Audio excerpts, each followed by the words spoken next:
Hey everyone, March8 here bringing you guys the news in the flash. Let's get started. This week has been pretty crazy, I'm not going to lie. And this episode is going to reflect off that. It's going to be pretty long and it's going to be pretty different.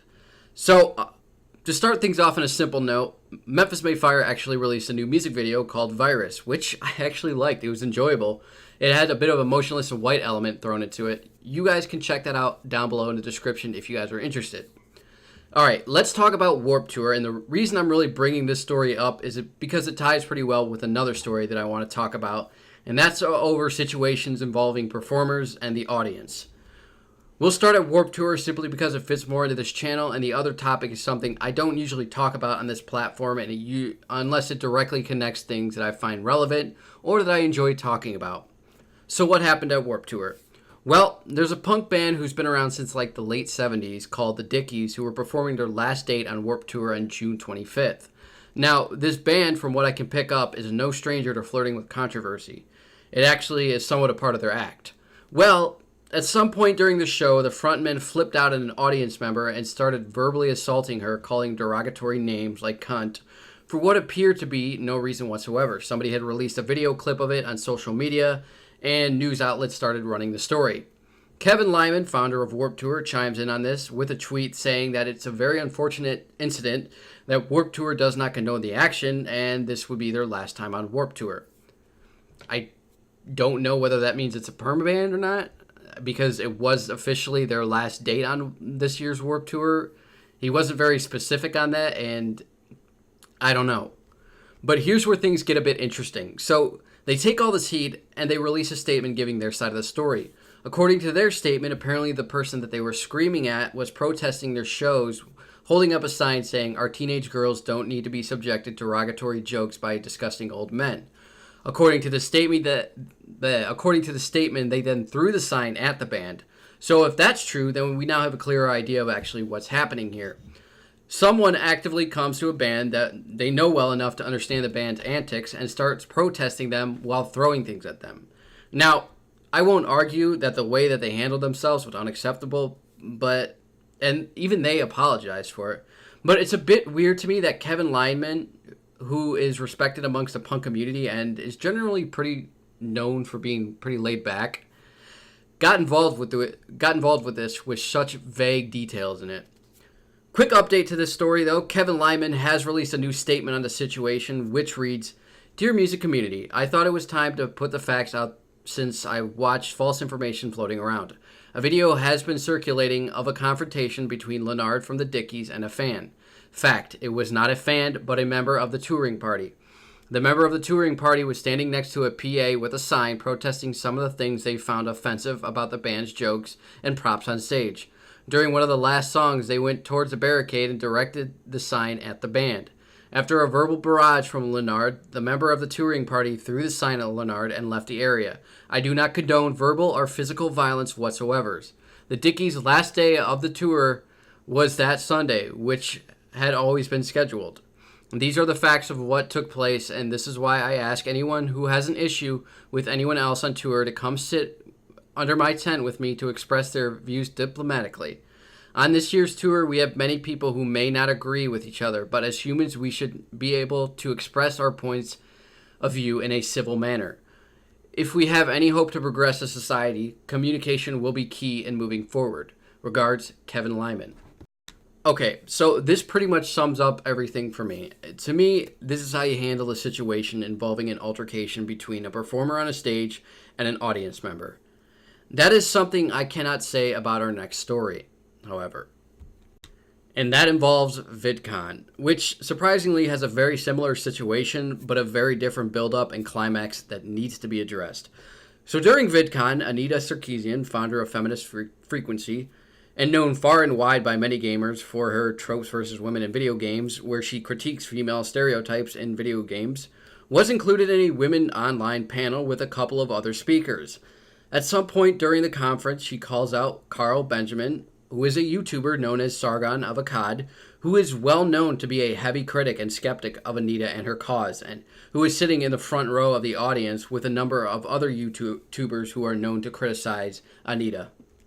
At some point during the Q&A, she calls him out directly to the crowd, and she calls him a shithead and a garbage human, which is a violation of VidCon policy, but we'll get to that in a second. Now, unlike the last story, according to multiple witnesses, Sargon had been doing nothing to provoke or instigate her. He was, according to these witnesses, just sitting there and listening. Once she called him out, though, he proceeded to tell her that he just wanted to talk, to which she blew him off. Now, I want to be very clear on something. I wholeheartedly believe that if you are going to be a performer, an artist, or even a speaker, especially one on controversial topics where you have a lot of critics, you should 100% respect your audience, unless they are doing something to purposefully and directly interfere with your presentation or performance. It doesn't matter whether you like the person, and it doesn't matter if you agree or disagree with them, and it doesn't matter if you have bad blood with them. At the very least, respect the fact that they gave up their time and money to come see you, to come hear what you have to say, whatever their reasons are. Now, I understand where Anita is coming from, where she says that she felt intimidated by this. I think she was put into a situation that she might have been told that she wasn't going to be put into, and that threw her off. But it's not so much the way that Anita acted during the conference that I'm baffled about. If that was just it, I honestly wouldn't be talking about the story. Now, regardless of anyone's opinions and until further evidence shows otherwise, I have reason to believe without a shadow of doubt that Anita is a human being. We get scared, we lose our anger sometimes, especially towards those we honestly feel have harmed us in the past. But no, where this whole situation becomes ridiculous is the way that both Anita and VidCon responded to the situation afterwards. Anita's statement is complicated.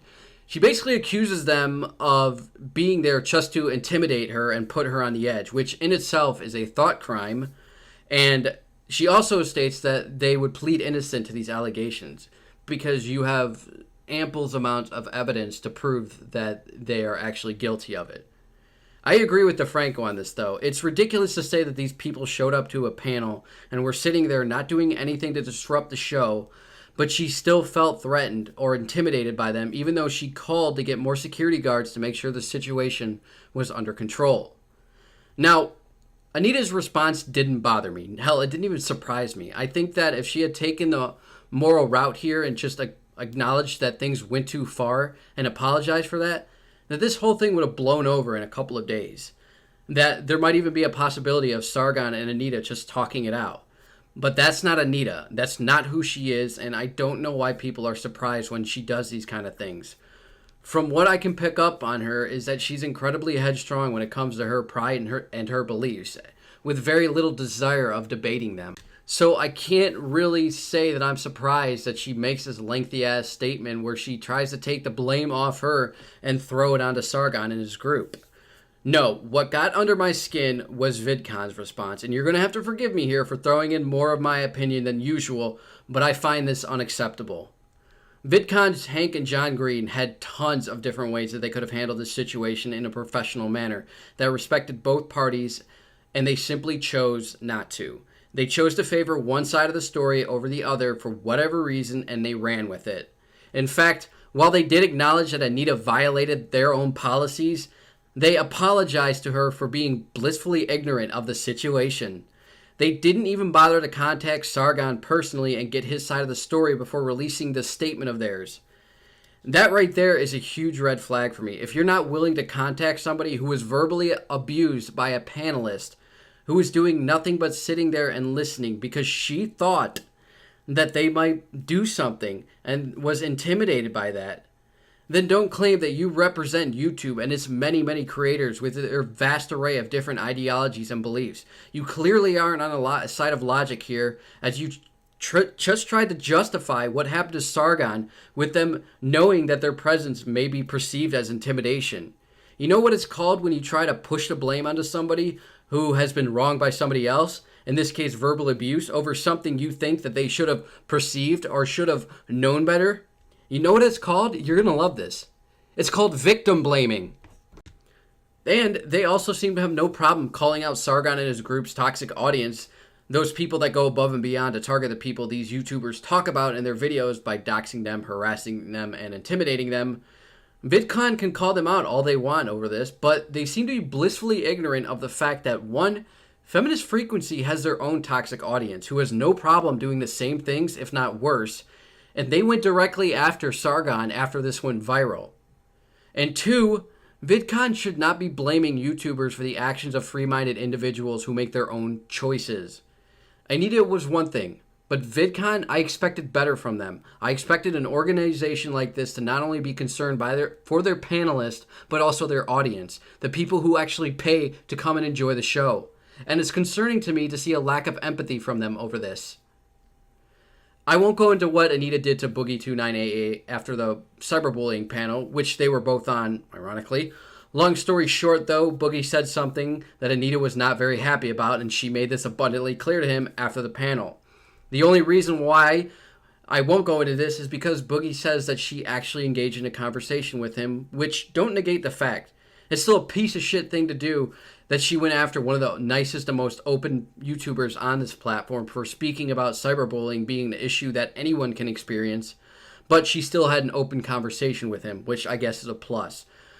I'm also not really surprised about it. Like, if you asked me before all this shit went down what YouTuber had any sort of chance to have an open discussion with her, I would have told you it would be the one and only motherfucking Oogie Boogie 2988.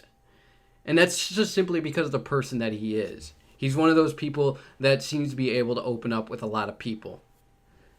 That's my take on all of this. Hopefully you guys learned a lot. I'll leave a lot of links down below if you guys want more details on it. You guys want to check out the full statement from VidCon, which that is just a steaming pile of shit. I mean, that is probably one of the worst PR things I've seen in a long fucking time. But yeah, leave your comments down below letting me know what you guys think. I mean, if you disagree with me, leave your comments down below letting me know. I'm more than welcome to have an open conversation with you guys. But, hope you guys enjoyed the video. Leave a like if you enjoyed the video, dislike if you didn't, subscribe if you want more, and I will see you all on the next one. Mars out.